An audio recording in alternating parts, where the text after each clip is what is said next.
Activists have identified a deadly new super weapon that requires a lot more regulation, but there's a twist. It's been around for 300 years. We'll tell you about this deadly device next. After Sandy Hook, the threat was AR-15s. After Las Vegas, it was bump stocks. Now, gun foes in America have discovered a new danger to you and your family. Yes, muzzle loaders, just like the ones they used at the Battle of Bunker Hill. Former Congresswoman Gabby Gifford's anti-gun group has released a new report warning that muzzle loaders, we're not making this up, could be, quote, the next bump stock because they are largely unregulated by the government. This is a shift from just a few years ago when liberals conceded that at least muzzle loaders were protected by the Second Amendment.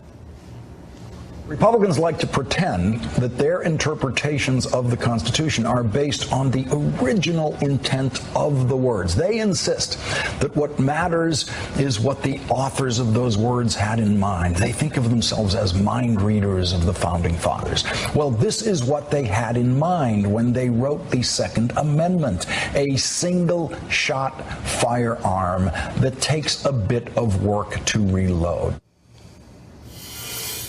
Jumaane Williams is a city councilman in New York, possibly the next mayor of that city in 4 years. Who knows? He joins us tonight. Mr. Councilman, thanks a lot for coming on. Thanks for having me. Thanks for the plug. What's so amazing to me is typically when you have a lobby in Washington on a subject, lobbying for agriculture, for example, they know a lot about farming. It's only the anti-gun lobby, the gun control people, who literally know nothing about the product they're trying to ban. What could possibly be the justification for banning muzzle loaders? Well, you know, unfortunately, if you had me on every time there was a mass shooting, it might be every night. But I'm glad to be on here. What you left out is there's actually a company that's trying to jump through a loophole like people do and create a muzzle that can be shot with a silencer that shoots 50 caliber bullets. That can do a lot of damage. Let's say the DC sniper wanted to do something. All you need is one bullet to kill someone. And what we're doing now is actually trying to have a conversation before, because every time we bring it up right after a shooting, you always say now is not the time. And what I come to believe is that we just don't want to have the conversation at all. So how many crimes do you think in the last, I don't know, 100 years have been committed with muzzle loaders? Well, once this new muzzle is created, we just don't know. But what you do a great job in, and it works for you, so I'm not saying you should stop.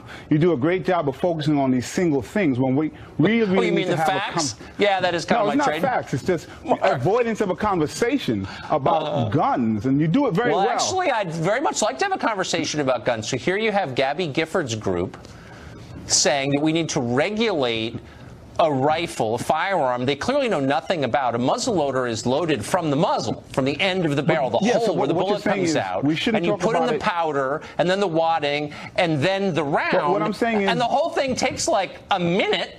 So it's not probably going to be responsible for a lot of mass shootings. Well, a silencer it's so crazy. A silencer and a 50 caliber bullet means that one person can die. And we're trying to talk about preventative.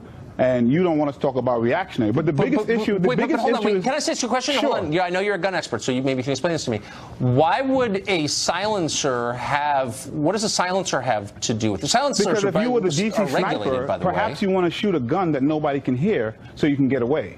But silencers or suppressors don't make a gunshot inaudible. You can still hear it really well. I think they really do help.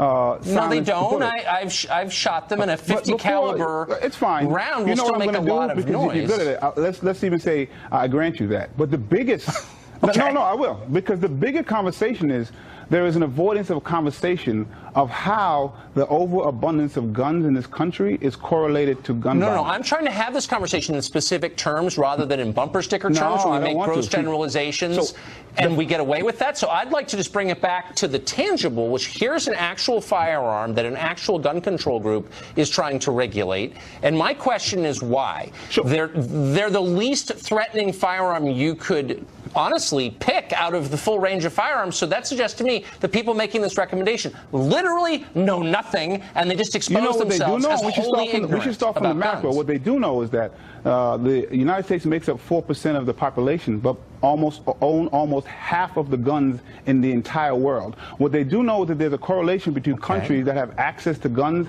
and gun violence. What they do know is that you are no more likely to be robbed in America than you are in London. but you're exponentially more likely to be killed because of the access to guns. And so what we need to do is have a no, it's actually a fairly complex question as to why that is. But let's get back to the specific. Recent studies showed when you adjust for population, the number one thing that tells you whether a country is likely to have mass shootings is the access to guns. Right.